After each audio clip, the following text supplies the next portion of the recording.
अभी राजस्थान में कई उपचुनाव हुए थे, कई नगर पालिकाओं के थे, कई पंचायत समितियों के थे। विशेष रूप से कांग्रेस के प्रदेश अध्यक्ष गोविंद सिंह जी डोटासरा जी को एक संदेश देना था कि उनकी विधानसभा क्षेत्र के अंदर वो अपने प्रत्याशी को जिता नहीं पाए।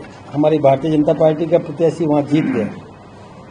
ऐसे ही कुल राजस्थान में 36 उपचुनाव हुए, जिनमें 12 नगर पालिकाओं के, 18 पंचायत समितियों के और 6 जिला परिषद के।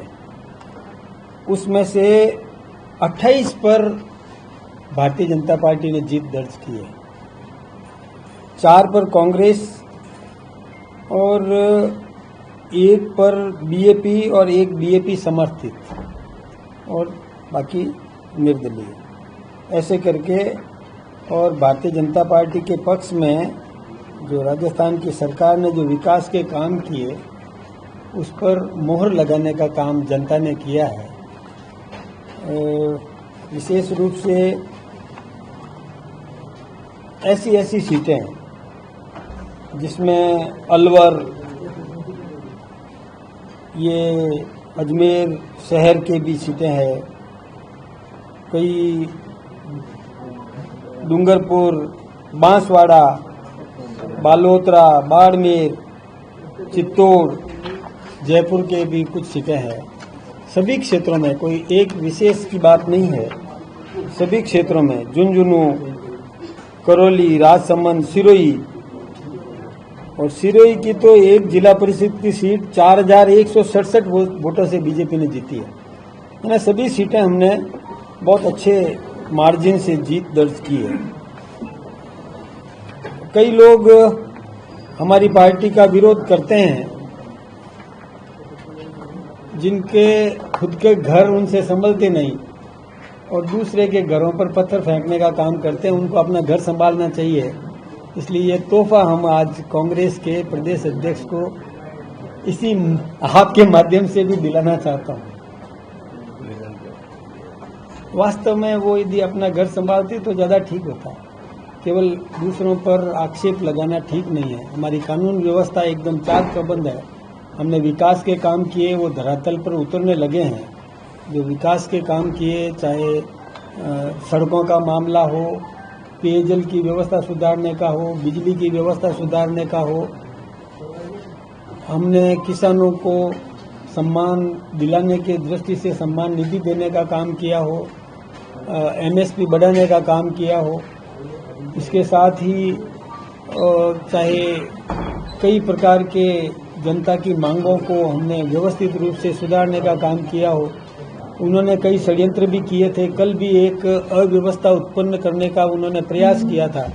हमारी सरकार ने बहुत शानदार तरीके से अधिकारियों का समुचित उपयोग करके, जनप्रतिनिधियों का उपयोग करके उस कोई भी अप्रिय घटना हो सकती थी उसको भी रोकने में कामयाबी हासिल की। इसके लिए भी मैं हमारे मुख्यमंत्री जी को भी धन्यवाद देना चाहूँगा। दूसरा, मैं एक निवेदन और करना चाहूँगा। आप सबके माध्यम से मैं जनता से प्रार्थना करना चाहूँगा कि किसी की भी कोई भी मांग हो, वो उचित माध्यम से मांग उठाए, आम नागरिक को परेशान करने का प्रयास नहीं करे। कोई रेल यात्री कोई यात्रा कर रहा हो, वो कोई किसी मरीज को लेके जा रहा हो, किसी की बहन बेटी का इलाज कराने जा रहा हो, किसी को कोई डिलीवरी का मामला हो, ट्रेन में यात्रा कर रहा हो, और किसी को कोई गंतव्य स्थान तक पहुंचने का काम हो, ऐसे उसमें बाधा उत्पन्न नहीं करना चाहिए। उचित माध्यम है, सक्षम तरीके से अपनी मांग को रखे, इसमें कोई दिक्कत की बात नहीं है।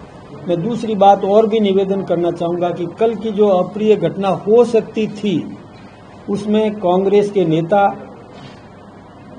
उनको भी अपने भाइयों से प्रार्थना करना चाहिए था, चाहे सचिन पायलट जी को प्रार्थना करना चाहिए था कि ऐसा कोई भी काम मत करो, रेल रोकने जैसा काम मत करो। उन्होंने स्टेटमेंट नहीं दिया, ये दुर्भाग्यपूर्ण है।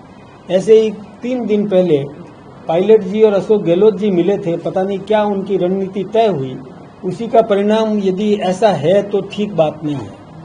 यदि ऐसी स्थिति है, मैं यदि शब्द प्रयोग कर रहा हूं, मैं फिर से साफ कह रहा हूं, यदि इन दोनों के मिलने से यह स्थिति उत्पन्न हुई है तो दुर्भाग्यपूर्ण है। कभी भी ऐसा अप्रिय, मतलब मैं फिर से निवेदन करूं, मांग करने का अधिकार है सब, लेकिन उचित माध्यम से करो, आम नागरिक को परेशान करने का काम नहीं करें, और कोई भी ऐसे कोई प्रोवोक करने का प्रयास करे, किसी को और उग्र करने की कोशिश करे, ये दुर्भाग्यपूर्ण है। अगर आप ये वीडियो YouTube पर देख रहे हैं तो हमारे चैनल को सब्सक्राइब करें और बेल आइकन को दबाना ना भूलें। अगर आप Facebook पर ये वीडियो देख रहे हैं तो हमारे पेज को लाइक करें।